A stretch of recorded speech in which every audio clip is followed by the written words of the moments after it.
బట్టతలతో బాధపడుతున్నారా? ఆధునితనమైన పద్ధతిలో hair transplantation చేయబడును. Face clinic, Hyderabad.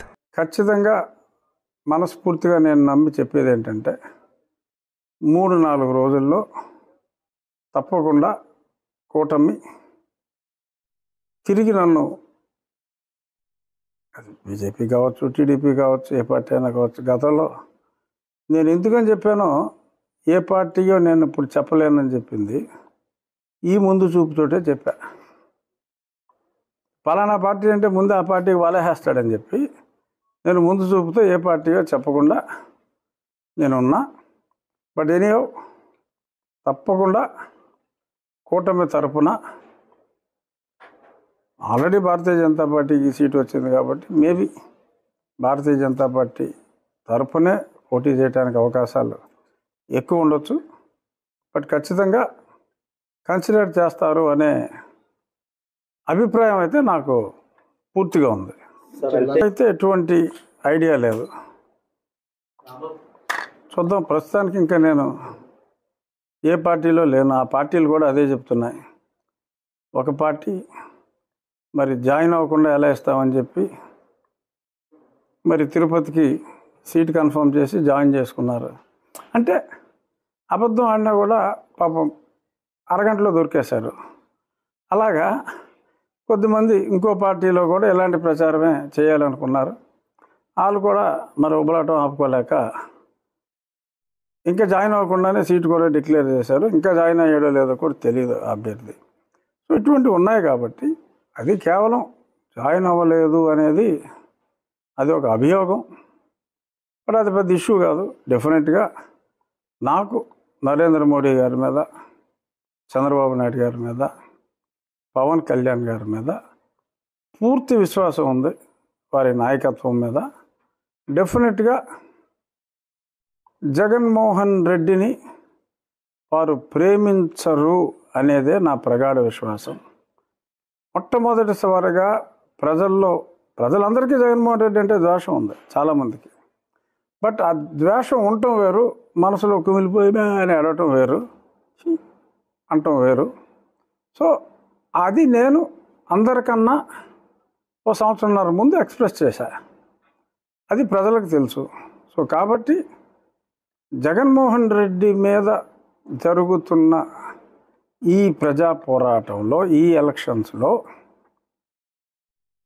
జగన్మోహన్ రెడ్డిని తొలిసారిగా ఎదుర్కొన్న వ్యక్తికి డెఫినెట్గా, ఎందుకంటే ఇప్పుడు నన్ను జైల్లో పెట్టాడు, అప్పుడు చంద్రబాబు నాయుడు గారు ఎంతో తపన పడ్డారు. ఆయన చేయగలిగిన సహాయం చేశారు. ఆయనే ఎన్నోసార్లు మీటింగుల్లో చెప్పారు. మరి అంత సహాయపడిన వ్యక్తి నాకు ఎందుకు అన్యాయం చేస్తారు? అలాగే కేంద్రంలో ఈ పనికిమాలినోడు నన్ను డిస్క్వాలిఫై చేయాలని చూశాడు.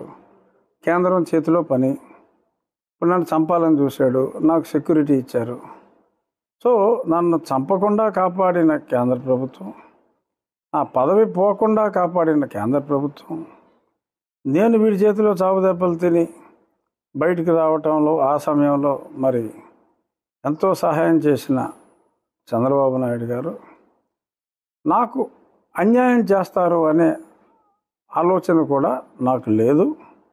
డెఫినెట్గా 3 రోజులు పడుతుందా, 4 రోజులు పడుతుందా, ఖచ్చితంగా కూటమి అభ్యర్థిగా నేను నరసాపురం నుంచే పోటీ చేయగలను అన్న విశ్వాసం నాకుంది.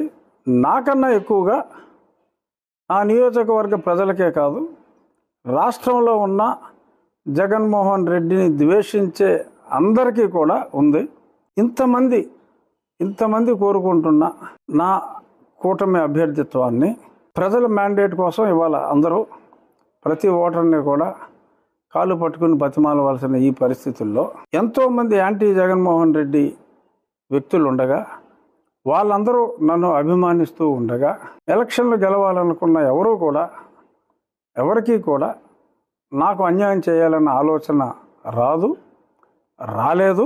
కొంత అబరేషన్ జరిగింది. వీరు భారతీయ జనతా పార్టీకి సీటు కేటాయించడం, అక్కడ కేంద్ర ప్రభుత్వానికి, అంటే కేంద్ర అధిష్టానానికి, రాష్ట్ర అధిష్టానానికి, బహుశా రాష్ట్ర అధిష్టానం నన్ను లైక్ చేసి ఉండకపోవచ్చు, what ever may be the reason. ఎందుకంటే నేను రాష్ట్రంలో లేను.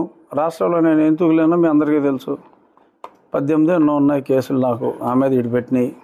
సో కాబట్టి రాష్ట్ర నాయకత్వంతో నాకు పరిచయం కానీ సాన్నిహిత్యం కానీ పెద్దగా లేదు.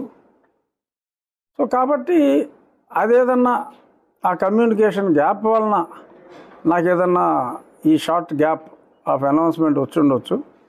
బట్ ఒక రకంగా ఏది జరిగినా మన మంచిగా అనుకునేటట్టు నన్ను చాలామంది ప్రజలు జగన్మోహన్ రెడ్డిని ద్వేషించే వాళ్ళు నన్ను ప్రేమిస్తున్నారు చాలామంది అని నేను అనుకున్నాను. కానీ ఇంతగా నాకు కష్టం వచ్చినప్పుడు నన్ను ఇంతగా స్వాంతన చేకూర్చడానికి కంటిన్యూస్గా వేలాది మెసేజ్లు ఎత్తగలిగిన ఫోన్లు ఎత్తా.